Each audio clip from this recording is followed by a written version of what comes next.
welcome. And I'm Bob. This is the world according to Bob.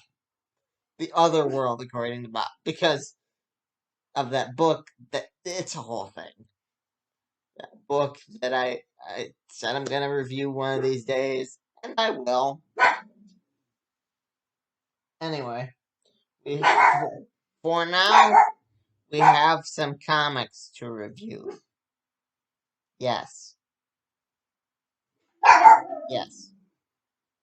Comics for you.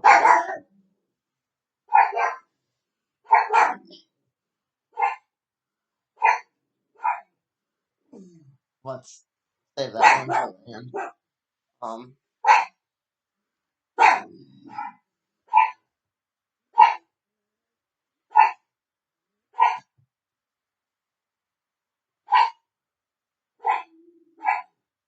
okay. Do Rorschachs.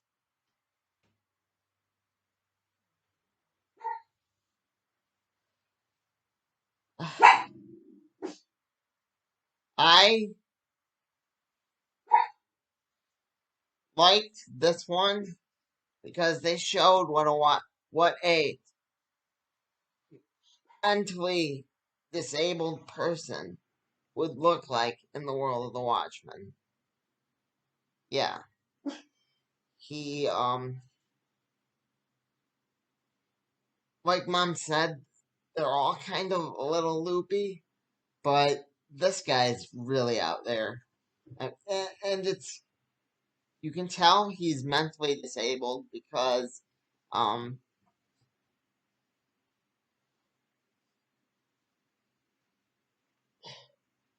because he believes something contrary to the story, contrary to Watchmen #1, or the big book that I no longer have.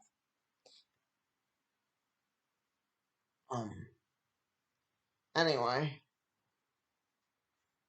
it was interesting to see what a crazy person would look like in that world, or what a person with a mental disability would look like in that world. I liked it because of that. Because of they showed us something brand new. I don't know what else to say other than that. I mean, Mothman really didn't count because Mothman, if you look at it, I maintain was not crazy. But this guy, it sort of reminded me of Scientology. And you all know what I think of Scientology. Scientology, no offense if you believe that sort of thing, but at the same time, um,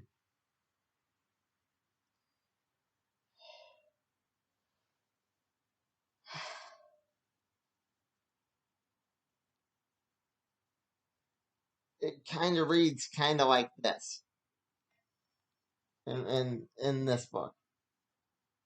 Oh, the guy thought he had the soul of Rorschach and all that stuff. Um, it was a very good book. This,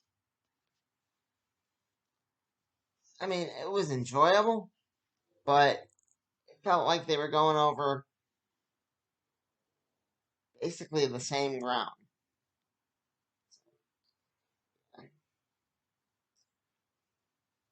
This, you could correct the guy and say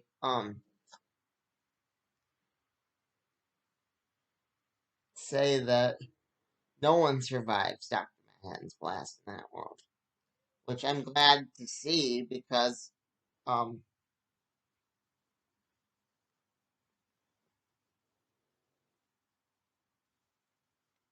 yeah, I'll get to that in a few. Those books this gets a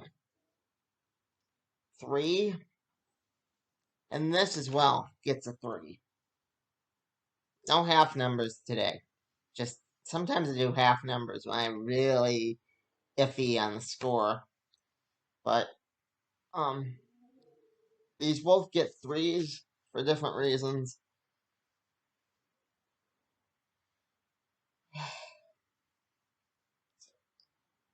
But this was the more enjoyable one. Four. Anyway, that was 4 and 5.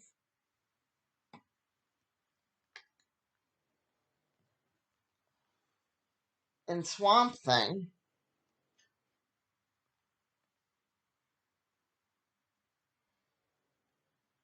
I was happy to confirm that no one survives Dr. Manhattan's blast. I was wrong. It wasn't Pandora. Now I have to explain who Pandora was. Pandora was a character from right around um right around the very start of Rebirth. And if anyone was hypothetically reading Rebirth, that's who the lady in the hood was. That that still looked like Jason Woodrue from this, but it wasn't her. She doesn't survive. When that whole line of comics ended, that was kind of how they ended it. She just died. Um, Exploded. And I think that's about as good an explanation behind Pandora as I can give you. Yes, she is the Pandora of legend, but she is still not in this book. The the gentleman I tried to show you last time looked an awful lot like her, but it's just Jason Woodrue.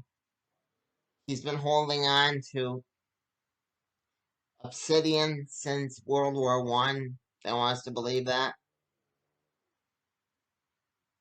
So, yeah, I don't know what to do with that. But overall, it was a good book because at the very end, it shows that Swamp Thing like lives and it's there is always the possibility of life. That's what they're trying to say there. That even in the darkest time, there's always life, and it, it would just be a good book for anyone who really enjoyed Swamp Thing back in the 80s. It was it was a perfect last book to say, okay, that's what happened to Swamp Thing.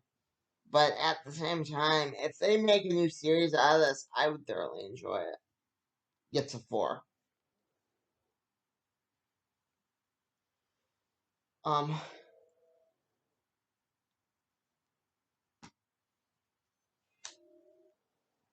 they again, they really didn't tie together two Futures State books I read, but at the same time, I did enjoy the new characters like the new question, and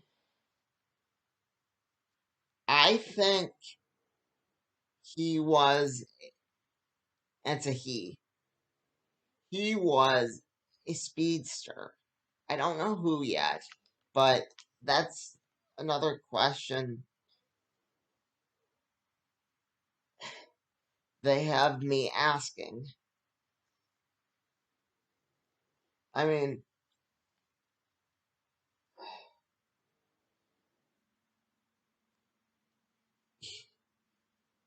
at the very least, his um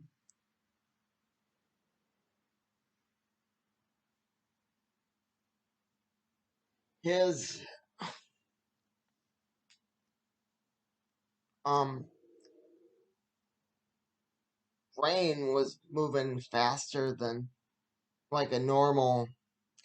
it was moving at above normal capacity. Because he was able to detect that this isn't really Billy. It's not. It's not. Um, Billy Batson. It is honestly Shazam, but it's him without the ego. You know, those two are split apart. It made me want to do something like that to the characters I'm working on in my story. Um. Anyway, we'll get to that if you ever read my story. But it was just a fascinating book to read because you get to see how different Shazam and Billy actually are. Because Shazam is like this big tough dude and this, to anyone who makes it this far, does reference Doomsday Clock in my opinion.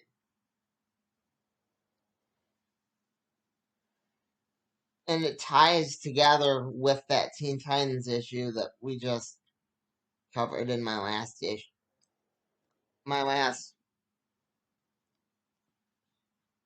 episode.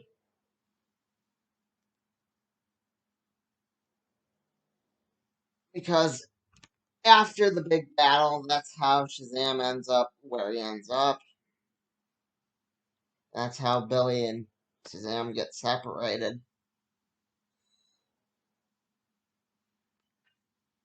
But that's neither here nor there, not relevant to the story. It just adds to it now that you know that Johnny Thunder is going to end up in like the Rock of Eternity or whatever. And it's cool to see them actually reference Creeper and Kondak. To anyone who actually reads like Rebirth in the future, you gotta remember to read Doomsday Clock too, because Doomsday Clock is like the end of that whole part of the timeline. That is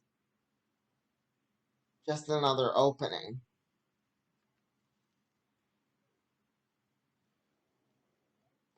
And if you don't go through that opening, well, you're missing out. Anyway, um, I really enjoyed this because Shazam isn't like, I don't know, he's not like,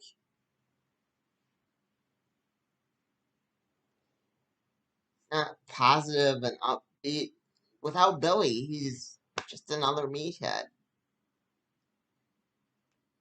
But yeah, they don't step on continuity in any way. And like I said, the new characters they do introduce, like the new question, he is he or she, because it could be Jenny Hex too, have left me asking enough questions that I definitely want to finish Futures End and go onward to New Frontier or whatever the heck that's called. Anyway, like I said, hard for. What I would have done to make it better,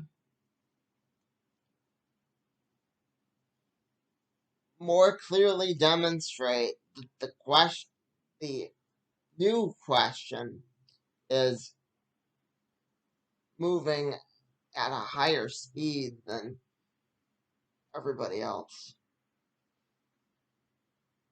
But that's just my thought of how to improve it. Anyway, no pick of the week this week. They all were kind of eh. I mean, Swamp Thing was awesome in its messaging, but at the same time, can I enjoy that Shazam, for example, without explaining to them who Billy Batson was and who Shazam was on their own, and saying that the magic split them apart? No. See, right there. You have to understand my explanation. Can I explain to them, oh yeah, Swamp Thing had, like, it would be a great ending, yes, but not a great not a great place to start. So, I I didn't like that they were both not for new readers. And the Watchmen thing was kind of the same. That I'm not clear if that is the last of the if it's a 6-part thing, if there's going to be one more. But if it is, there's going to be a lot to tie up, and I kind of hate that. So, um,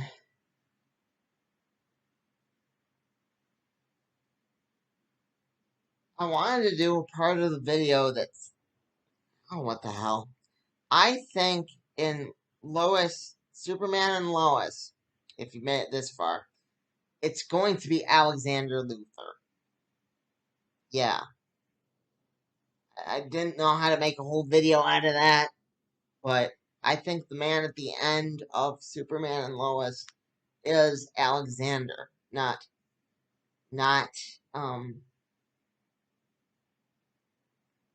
Lex Luthor himself.